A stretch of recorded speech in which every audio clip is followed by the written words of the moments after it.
كان آباؤكم وأبناؤكم وإخوانكم وأزواجكم وعشيرتكم وأموال اقترفتموها وتجارة تخشون كسادها ومساكن ترضونها أحب إليكم من الله ورسوله وجهاد في سبيله فتربصوا حتى يأتي الله بأمره والله لا يهدي القوم الفاسقين۔ اے نبی کہہ دو کہ اگر تمہارے باپ اور تمہارے بیٹے اور تمہارے بھائی اور تمہاری بیویاں اور تمہارے عزیز و اقارب اور تمہارے وہ مال جو تم نے کمائے ہیں اور تمہارے وہ کاروبار جن کے مان پر جانے کا تم کو خوف ہے اور تمہارے وہ گھر جو تم کو پسند ہیں، تم کو اللہ اور اس کے رسول اور اس کی راہ میں جہاد سے عزیز تر ہیں، تو انتظار کرو یہاں تک کہ اللہ اپنا فیصلہ تمہارے سامنے لے آئے، اور اللہ فاسق لوگوں کی رہنمائی نہیں کرتا۔ اس صورت میں ایک اہم مسئلے کی طرف رہنمائی کی ہے جو آج کل ہم سب فیس کرتے ہیں۔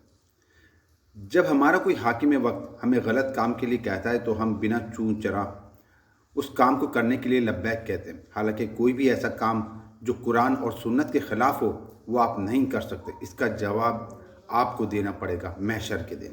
وہاں پہ ایک ہی بات ہوگی، آپ نے اللہ کا حکم مانا یا ظالم کا جس نے آپ کو ظلم کرنے پر مجبور کیا۔ اکثر لوگ کہتے ہیں کہ اوپر سے آرڈر ہے، آپ کو کوئی حق نہیں کہ آپ اللہ کی ہدایت کے خلاف کوئی بھی آرڈر پر لبیک کہیں اگر آپ مومن ہیں۔ فرعون کے زمانے بھی اکثر لوگوں کو معلوم تھا کہ موسیٰ علیہ السلام سچے نبی ہیں، مگر وہ فرعون کے خوف سے سچ کا ساتھ نہیں دیتے تھے اور اس کو خدا بنائے بیٹھے تھے۔ قرآن میں صاف طور پر لکھا ہوا ہے کہ تم اللہ سے ڈرو، اگر وہ تم پہ عذاب نازل کرنا چاہتا ہے تو دنیا کی کوئی طاقت اسے نہیں روک سکتی، اور اگر وہ تم کو اپنے فضل و کرم سے نوازنا چاہتا ہے تو بھی دنیا کی کوئی طاقت اسے نہیں روک سکتی۔ یہ بات سب کو معلوم ہے، مگر اس کے باوجود لوگ اللہ سے ڈرنے کے بجائے انسانوں سے ڈرتے ہیں اور وہ کام کرتے ہیں جو اللہ نے کرنے سے منع کیا ہے۔ آج ہم جس دور سے گزر رہے ہیں ہمیں تھوڑا مضبوط ہونا پڑے گا، اپنے اندر ایمان کی طاقت کو جگانا پڑے گا، اپنے سارے فیصلے قرآن و سنت کے مطابق کرنا پڑیں گے، اسی میں ہماری نجات اور بخشش کا سامان ہے۔ اگر ہمارا حاکم وقت ہم سے کہتا ہے کہ فلاں غیر قانونی کام کرو اور وہ کام قرآن و سنت کے مطابق بھی غلط ہی ہو تو ہمیں اس کام سے باز رہنا چاہیے، مگر ہم اپنی نوکریوں کے خوف سے یا اس کے ظلم سے بچنے کے لیے فوراً لبیک کہتے ہیں، جو ایک غلط رد عمل ہے۔ اس آیت میں صاف طور پہ کہا گیا ہے کہ تمہیں اللہ اور اس کے رسول کے مقابلے میں دنیاوی چیزیں پسند ہیں تو پھر اللہ کے عذاب کا انتظار کرو، اور اللہ فاسقوں کو کبھی ہدایت نہیں دیتا۔ موجودہ دور میں مسلمانوں کا جو حال ہے وہ کسی سے ڈھکا چھپا نہیں۔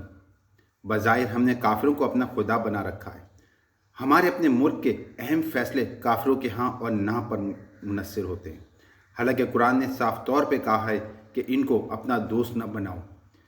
تجارت کے لین دین کی حد تک تو ٹھیک ہے، لیکن اگر وہ تمہارے ملک کے اہم فیصلوں میں دخل اندازی کر رہے ہیں تو پھر آپ کا شمار فاسقوں میں ہوگا۔ اگر اللہ نے ہمیں ایک خاص منصب پر بٹھایا ہے تو وہ ہم کو آزمانا چاہتا ہے کہ ہم اپنے ملک و قوم کے فیصلے قرآن و سنت کے مطابق کرتے ہیں یا نہیں، اور اگر اس کا جواب ہاں ہے تو ہم کامیاب ہو گئے، اور اگر اس کا جواب نہ ہے تو عذاب میں مبتلا ہو گئے۔ ہم اس دنیا میں جو بھیجے گئے ہیں تو اس کا مقصد صرف اور صرف یہی ہے کہ کون بنا دیکھے اپنے رب کو پہچانتا ہے اور اس کی ہدایت کے مطابق زندگی کے فیصلے کرتا ہے، صرف اسی سے ڈرتا ہے، اور اسی کی ساری دوڑ بھاگ اور طاقت اسی میں صرف ہوتی ہے کہ وہ اللہ کے حکم بجا لائے، نہ وہ کسی پر ظلم کرے اور نہ کسی پر ظلم ہونے دے۔ موجودہ حالات کے پیش نظر جو ہم نے امریکہ کو اپنا خدا بنا رکھا ہے اور ہمارے سارے فیصلے اس کی ہاں اور نہ پہ منحصر ہوتے ہیں، یہ شرک کی ایک قسم ہے اور شرک کی معافی نہیں ہے جب تک کہ آپ سچے دل سے توبہ نہ کریں اور کبھی اس قسم کا شرک نہ کریں۔ سورہ ال عمران آیت نمبر 28 کا ترجمہ ہے، مومنین اہل ایمان کو چھوڑ کر کافروں کو اپنا رفیق اور دوست ہرگز نہ بنائیں۔ جو ایسا کرے گا اس کا اللہ سے کوئی تعلق نہیں۔ ہاں یہ معاف ہے کہ تم ان کے ظلم سے بچنے کے لیے بظاہر ایسا طرز عمل اختیار کر جاؤ، مگر اللہ تمہیں اپنے آپ سے ڈراتا ہے اور تمہیں اس کی طرف پلٹ کر جانا ہے۔ کیا یہ عزت کے طلب میں ان کے پاس جاتے ہیں؟ حالانکہ عزت تو ساری کی ساری اللہ ہی کے لیے ہے۔ سورہ نساء آیت نمبر 144۔ اے لوگوں جو ایمان لائے ہو، مومنوں کو چھوڑ کر کافروں کو اپنا رفیق نہ بناؤ۔ کیا تم چاہتے ہو کہ اللہ کو اپنے خلاف صریح حجت دے دو؟ سورہ روم آیت نمبر 45۔ تاکہ اللہ ایمان لانے والوں اور عمل صالح کرنے والوں کو اپنے فضل سے جزا دے۔ یقیناً وہ کافروں کو پسند نہیں کرتا۔ مہدی علیہ السلام کا آنا، دجال کا نکلنا، عیسیٰ مسیح کا آنا اور ان کا دجال کو قتل کرنا، 40 سال عیسیٰ علیہ السلام کا دنیا پر حکومت کرنا اور پوری دنیا میں اسلام کا قائم ہونا، یہ سب وہ کام ہیں جو ہو کر رہے ہیں، بھلے کسی کو پسند ہو یا نہ ہو۔ جب رب العزت نے لکھ دیا تو بس ایسا ہی ہوگا۔ فیصلہ ہمیں کرنا ہے کہ ہم کس طرف کھڑے ہیں۔ یاد کریں حضور صلی اللہ علیہ وآلہ وسلم کے زمانے میں حضرت ابو بکر صدیق رضی اللہ تعالیٰ عنہ، عمر فاروق، عثمان غنی اور علی رضی اللہ تعالیٰ عنہ نے حضور صلی اللہ علیہ وآلہ وسلم کے ساتھ دے کر اپنے لیے ہمیشگی کی جنت حاصل کر لی۔ بالکل اس کے برعکس ابو جہل اور عبداللہ بن ابی نے حضور صلی اللہ علیہ وسلم کی مخالفت کر کے ہمیشہ کی جہنم حاصل کر لی۔ اب فیصلہ آپ کے ہاتھ میں ہے کہ آپ کو کس طرف کھڑا ہونا ہے۔ انہوں نے قرآن و سنت کے مطابق عمل کر کے اپنے آپ کو بخشوا لیا، اب آپ کی باری ہے۔